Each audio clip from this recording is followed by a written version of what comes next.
Isang magandang gabi po sa aking mga kapamilya dito po sa bayan po ng Santa Mesa. Una-una po, nagpapasalamat po yung likod at si Joey Uy sa suporta nyo sa Yormes Choice. Thank you. I love you. I love you.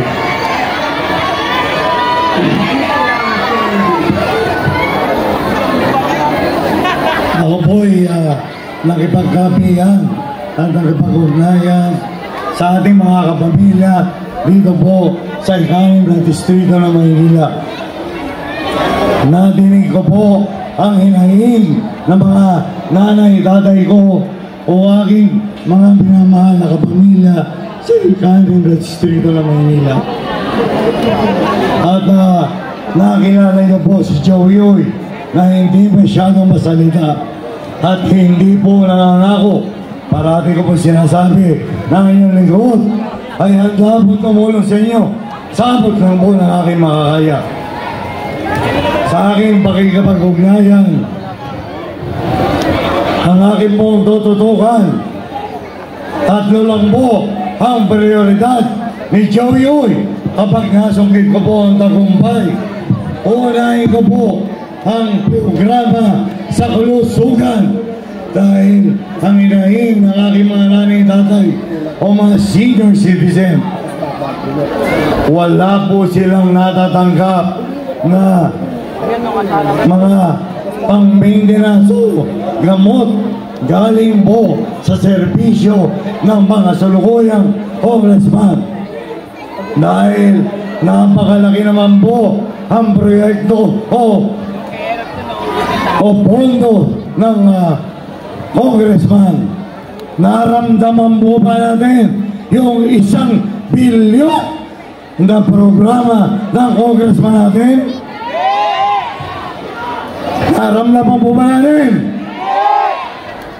Unang-unang prioridad ni Joey Uy, magbibigay po ko sa lahat po ng aking minamahal na nanay tatay o sa mga senior citizen, lahat po ng kanilang maintenance. Bibigay po natin 3 basic po maintenance sa sugar, sa high blood at saka sa cholesterol. Lahat po yan bibigyan natin. Magkakaroon po tayo ng mga district office dito po sa bayan ng Santa Mesa. Maglalagay po tayo dito ng isa dahil may pondo po ang congressman para maglagay ng district office sa Santa Mesa, sa Bandacan, sa Santa Ana at lalo-lalo po sa amin po sa San Miguel. Pero sa San Miguel po, gagawin ko lang po sa aming tahanan o sa aming bahay. Bakit? Yung ilalaan ko pong pera pa dyan, gagawin ko na lang po yung savings dyan, idadagdag ko na lang po sa ibang programa ko o idadagdag natin pambili ng gamot sa ating mga minamahal na nanay tatay o sa ating mga senior citizen. Approve ba sa inyo yun? Pangalawa, ang wala po sa atin na serbisyo galing sa ating congressman. Pangalawa po, ang scholarship program. Wala po yan sa aking pagkakipag-ugnayan po. Naka 139 barangays po ko. Dahil po, maglalaan po tayo ng 50 million para sa scholarship program. Okay po sa inyo yun? Ang gagawin po natin sa lahat po ng mga qualified, maglalaan mo tayo ng 50 million kung 5,000 ang nangangailangan ng scholarship program. Magbibigay po tayo ng 10,000 scholarship natin sa ating mga anak o ating mga apo. Approve sa inyo yun? At ang hinahin po ng aking mga kapamilya, sabi nila, anak, kumari po sana idiretso na lang sa mga scholar o ating mga anak o apo. Ang gagawin ko po, Dahil may kasabihan, a good leader is a good follower. Tama ba yun? Ang gagawin po natin, galing po sa pondo ng congressman o sa kongreso, ililipat lang po natin yan sa government financial institution, which is Land Bank or DBP. Mula po doon, pag-gagawin po natin para wala na pong ibang dadaanan na kamay yan, ipag-open po natin sila ng ATM para galing po sa pondo ng gobyerno, diretso na po sa ating mga anak o mga apo. Approve sa inyo? Dahil si Joey po, marunong po akong makinig. Dahil yan po gusto nyo. Kung ano po gusto nyo, yan po ang gagawin ni Joey. Pangatlo, wala pong nabibigay o natutulungan man lang sa trabaho ang makasalukuyan nating congressman. Ang gagawin po natin, maglalaan po tayo, gagawa po tayo ng livelihood training program. Kung ano yung mga passion ng mga kapamilya natin o mga nanay, tatay o mga anak, yun po ang bibigay natin. Pagtuturo po tayo ng livelihood training program para po tungo po yan sa kahirapan ng buhay, patungo po sa pagtulad ng kada mga kapamilya natin dito po sa ikalib na distrito ng Maynila. Approve ba sa inyo? Yan po yung tatlong prioridad ko. Diyan po natin ilalaan yung pera galing sa kaban ng bayan o taxpayers money. Halina po, bago ko pumasok, sabi niya, anak, Joey, paano pa yung mga burial services? Sabi ko, maglalaan din po tayo ng pondo sa burial services.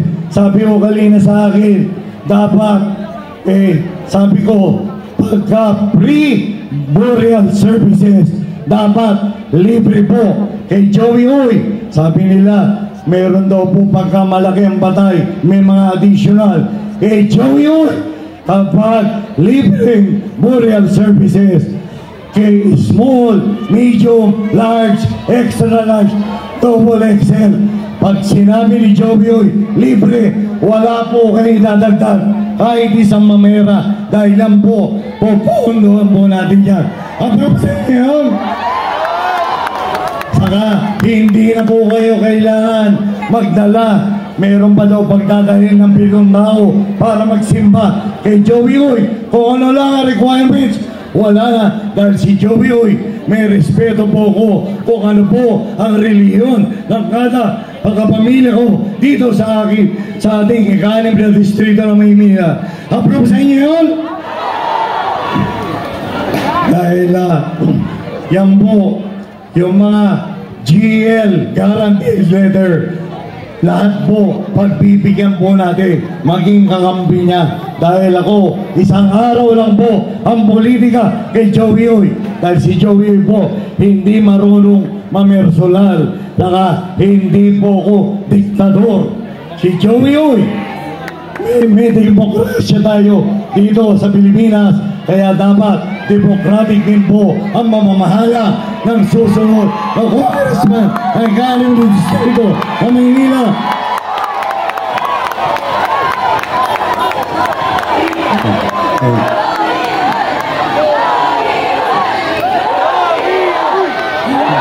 Thank you. I love you. Pangalim, yung mga hakap, AIX, tubad, kay Joey po, kung sino tatamaan dyan, programa, yan po ang tawag po dyan, Dole Out Project ng national government. Kung sino po ang tatamaan ng programa ng gobyerno, makakatulong po kay Joey. At makakatulong kayo, hindi mababawasan yan kahit isang mamera. Yan po, pinangako sa inyo ni Joey. dahil yan po ang inahin nyo nung ako po'y nakipagkapihan o nakipag-ugnayan kay Joey Uy. Kapag nasungkit ko po ang tagumpay, wala po kayong dapat tanggawin ng utang na loob dahil yan po, pera po yan ng taong bayan, hindi pera ng congressman. Tama ba yun? Lahat po ng gagawin ng Your Best Choice, puro tama, hindi po tayo gagawa ng mali. Approve sa inyo yun? Ako po'y kumakatok sa inyong mga puso na sana po tulungan niyo po ang Your Best Choice. Approve sa inyo yun? Sasamahan niyo po ba ang anak niyo na si Joey Uy sa lamang ko sa Kongreso? Ngayon na? O sasamahan niyo po ako. Tulungan niyo po ang buong lineup ng Your Best Choice sa pamumuno po na magpapalik na alkalde ng lungsod ng Maynila. Yorme Isko Moreno Dumagoso. At magtitiwan po sa City Council of Manila yung mga nawala pong mga benepisyo na mga nanay-tatay natin, yung mga allowance, ibabalik po natin yan. Nag-usap kami ni Yorme, yung mga insure, mga black ride, lahat ng benepisyo, pati problema sa mga health center, mga ospital, ibabalik po natin yan na simple, maayos at mabilis. Approve sa inyo yun? Para sa inyong kaalaman, may resibo po pa natin si Joey Uy. Noong inamen na kanyang patas na yan, hindi po kasama ang inyong anak na si Joey Uy. Pwede nyo po pa-check sa mga anak nyo o apo nyo. Dahil kay Joey Uy, ulitin ko, kapag tama, kapag mali. Tulungan mo natin ang susunod na PC Alcalde ng lungsod na Maynila. Walang iba, ang aming Vice Mayor, Chi Atienza. Huwag niyo na pong pagiwalay-walayin ang mga konsehales ng Your Best Choice para pagka inamendahan po namin yung mga batas na binago noong nakaraan. Mabilis. Approve sa inyo yun? Tulungan po natin. Straight na po natin. 9-0. Approve? Tulungan po natin ang susunod na konsyal mula po sa bayan ng Punta Santa Ana. Konsehal Bolder Castañeda.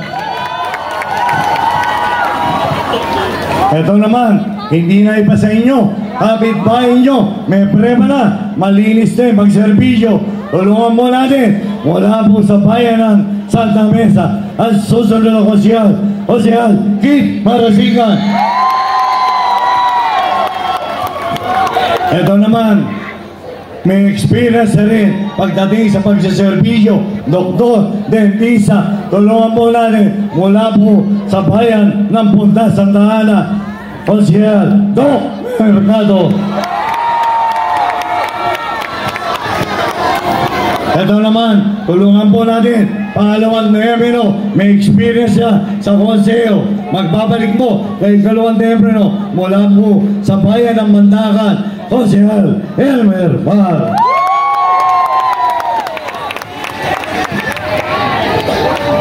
Ito naman po, tinulungan niya na po ng Tonton Mermino at malinis din.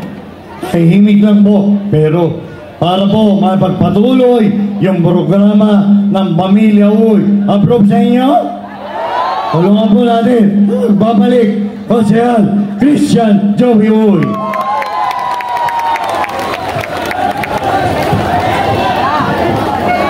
Ito naman po, ito, pinaka-antigo sa konseho. Tulungan po natin, ikatong termino, tahimik lang, pero masipag, mula po sa bayan ng Santa Ana, Konsehal Lu Villoso.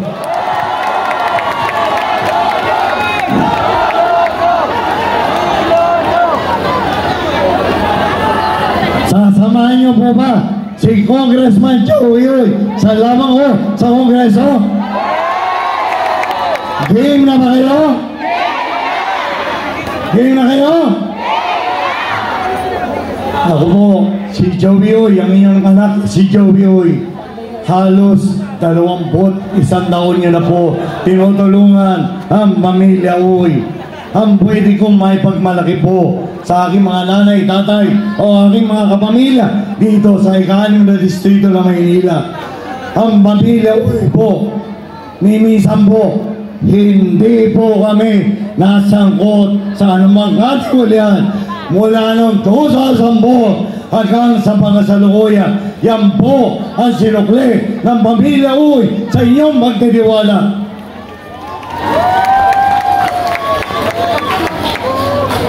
May awa po ang Panginoon sa ating pagtatasal at sa pagkakaisa natin lahat ng mga ika-6 na distrito ng Maynila. Makakatiyak po kayo na susuklayan ko ulit ng isang matapat at dire-diretsong pagsaservisyo sa abot lang po ng aking makakaya. Joey lang po, servisyo, hindi negosyo. Maraming salamat po sa inyo lahat. At muling magandang gabi po. Manila, God first! Servisyo, hindi negosyo. Muli po, palakpakan po natin ang numero 2 sa halay ng mga congressman. Congressman Joey Uy!